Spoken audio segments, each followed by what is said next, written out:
Bienvenue à Comptons des découvertes. Aujourd'hui, on va retourner dans le passé. Pas dans le passé comme avec Morborg, où est-ce qu'on avait un petit saut dans le temps de 4 ans. Non, aujourd'hui, on va monter 15 ans en arrière.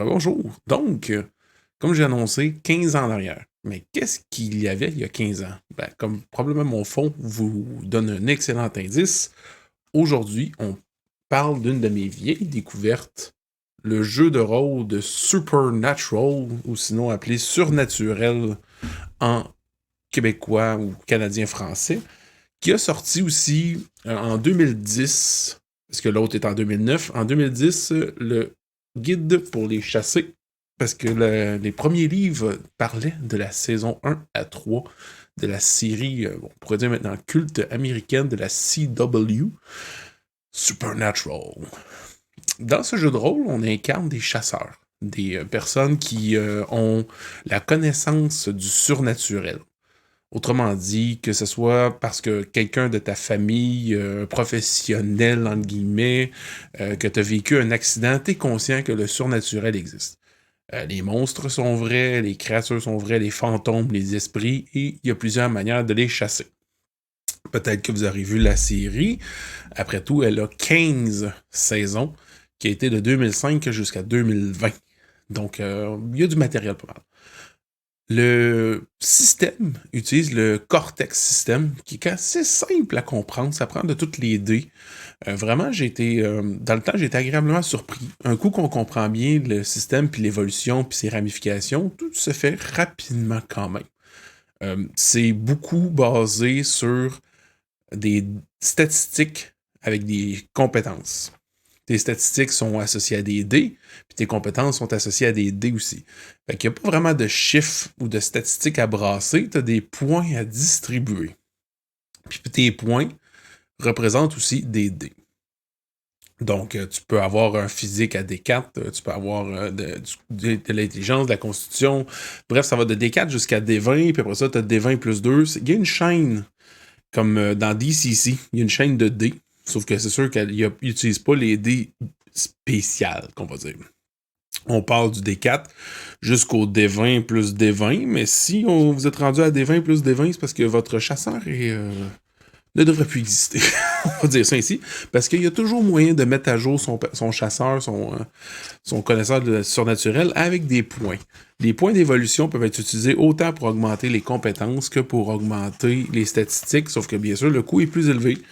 Les statistiques, on a l'agilité, on a la force, on a la vitalité, on a l'alertness, la perspicacité, ton état d'alerte, l'intelligence, puis la volonté, le willpower.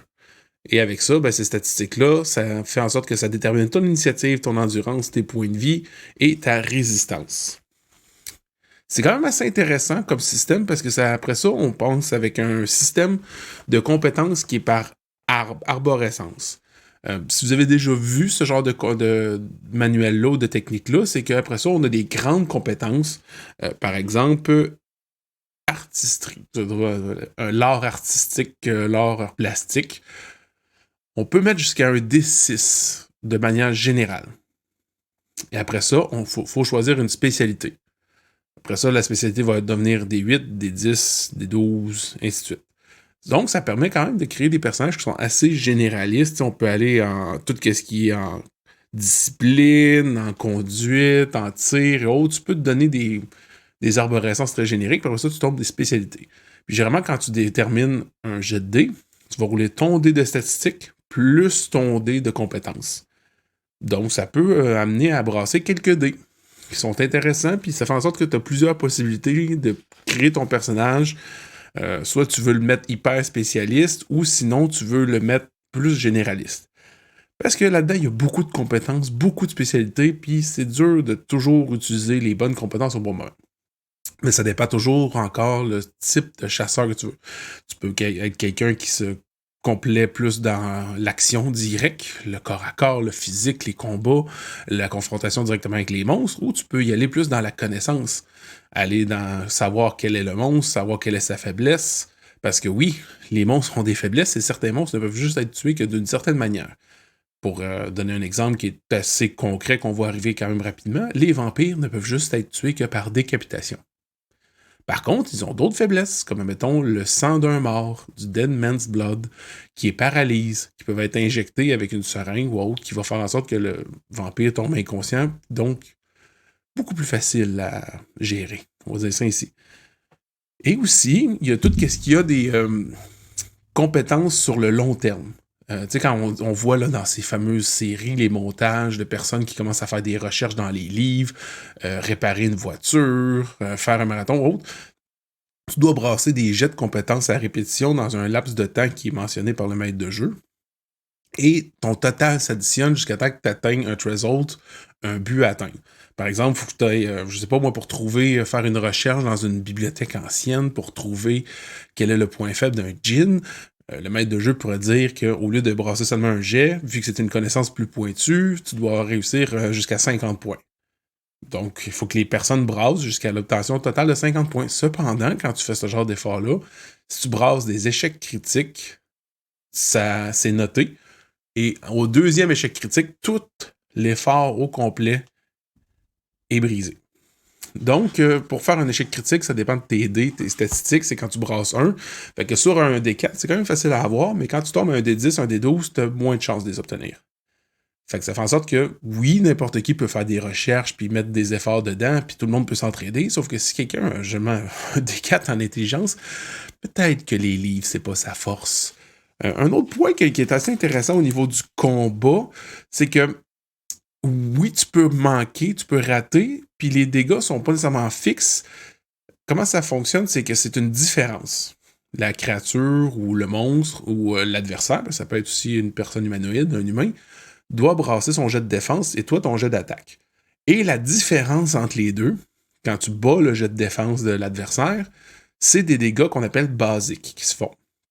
Les dégâts basiques sont séparés en deux choses. Parce que quand tu te fais blesser, tu as des dégâts d'étourdissement, de fatigue, d'épuisement. Ça, c'est comme une jauge de points de vie. Puis tu as les blessures qui sont vraiment au niveau physique. Les dégâts basiques sont séparés 50-50. Fait que ça, mettons, tu as fait 4 de dégâts basiques. Tu vas faire 2 dégâts d'étourdissement et 2 dégâts physiques.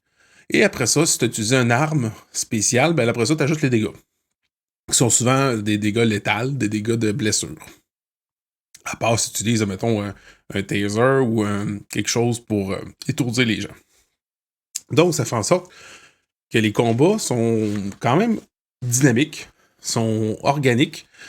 Et aussi, dans ce jeu-là, les dégâts d'étourdissement reviennent rapidement. Tu peux te soigner de ça assez rapidement, même que tu as certaines techniques qui te permettent de faire un deuxième souffle pour en regagner. Mais les blessures physiques sont longues à guérir. Il faut que quelqu'un te soigne, qui t'aide. Il faut que tu aies des soins hospitaliers plus prolongés si tu es plus que 50% de blessures.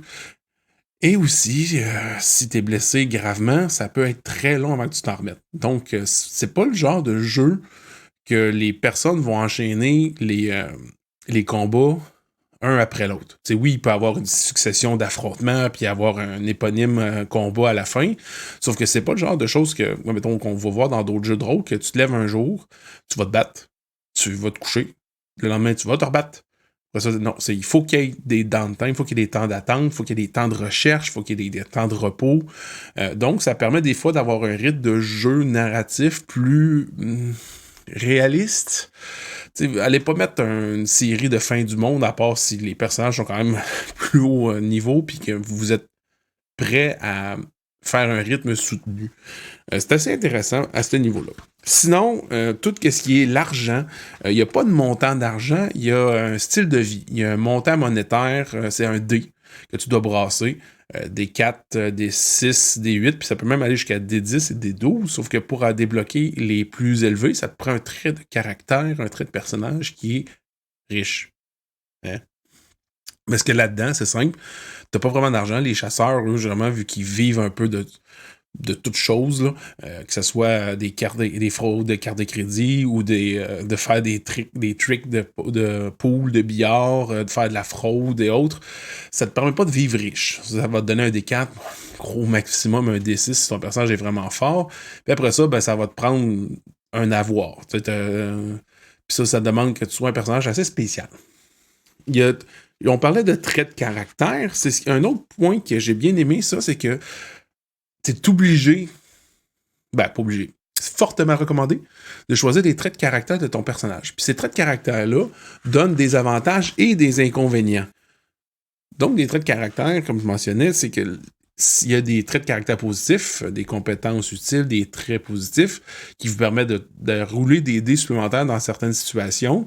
Et le système de points de ces points de caractère-là sont associés à des dés. Mettons, être ambidex, c'est seulement un D2. Par contre, quand on parle de être bon au combat, t'as Brawler qui est genre bagarreur, tu peux avoir des 2 ou des 4, des 6. Et ça, ces traits-là, ils doivent automatiquement, à part quand tu es rendu plus haut niveau que tu peux dépenser des points, être compensés par des défauts qui ont une valeur équivalente. Donc, comme tantôt, on parlait des 4. On pourrait avoir un estomac fragile des 4, ce qui va faire en sorte que tout ce qui est vraiment dégoûtant va plus facilement t'affecter, qui va faire en sorte que tu as des pénalités à tous tes jets physiques ou autres quand il y a des situations qui sont pleines de viscères, de sang ou de trucs dégueulasses.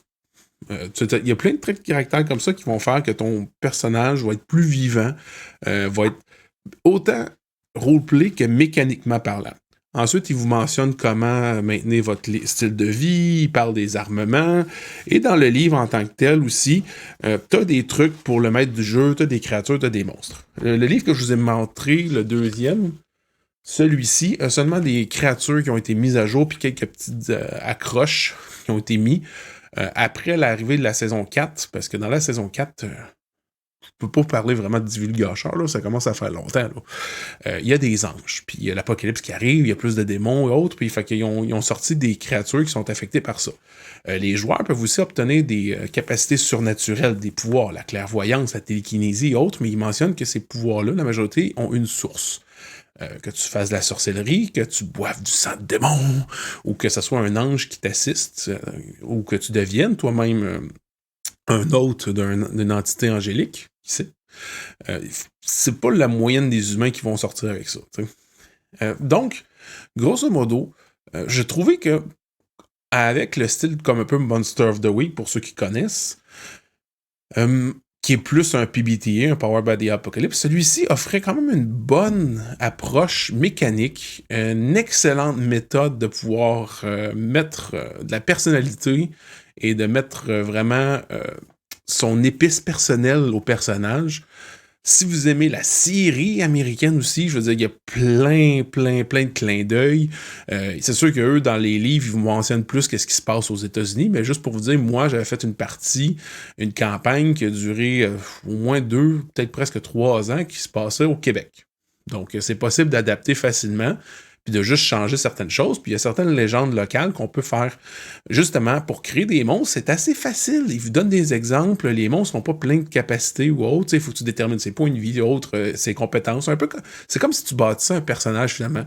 Il faut que tu détermines sa proie, c'est quoi son alimentation, est-ce qu'il y a une faiblesse particulière ou pas, est-ce qu'il y a une force différente, c'est quoi son comportement.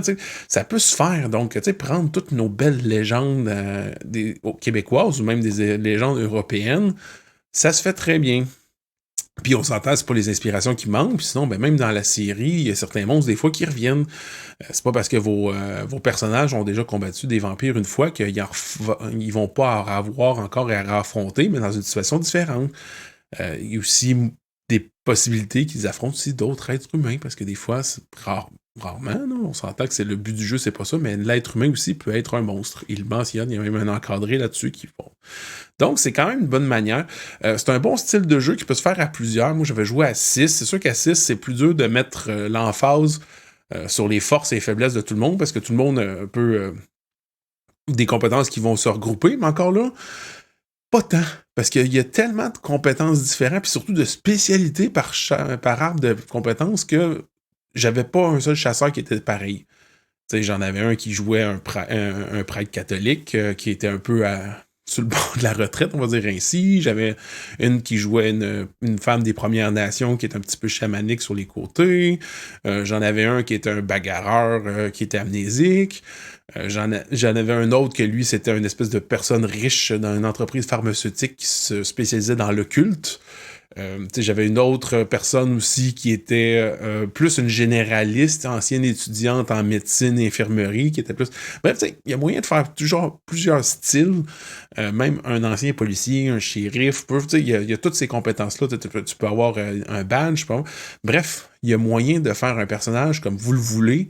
Puis c'est quand même rafraîchissant de jouer dans les années 90, 2000, 2010, 2020, peut même 80. Puis il y a même possibilité, si vous voulez l'ajuster pour d'autres époques. Nous, on avait déjà fait un test à un moment donné de le faire à style médiéval. On change conduite pour équitation, et ainsi de suite. Sauf que quand t'as pas accès à la médecine moderne, disons que de te soigner, c'est beaucoup plus mortel. Fait qu'il y a moyen de faire le jeu encore plus difficile. Donc, si vous avez le goût d'une aventure dans une époque moderne, une épopée où est-ce que vous embarquez dans votre bagnole puis que vous allez chasser des créatures au fond d'un champ ou bien même à l'intérieur même d'une ville selon la nature du monstre, allez-y. Donc, mettez votre froc de cuir ou votre veste en tuile, mettez votre chapeau, votre casquette, prenez vos bottes de travail, sortez la machette, préparez les couteaux et les balles d'argent et amusez-vous, parce que bien souvent, les créatures dans le Supernatural n'ont pas les faiblesses qu'on croit ou il y a une twist, comme arracher un cœur, un garou, et ainsi de suite. Bref, il y a plusieurs choses. Puis même vous pouvez tout mélanger ça comme vous voulez, tant que vous vous amusez. Donc, mettez vos vieilles cassettes, vos vieux CD, sortez les hits rock des années 70-80, puis bonne chasse!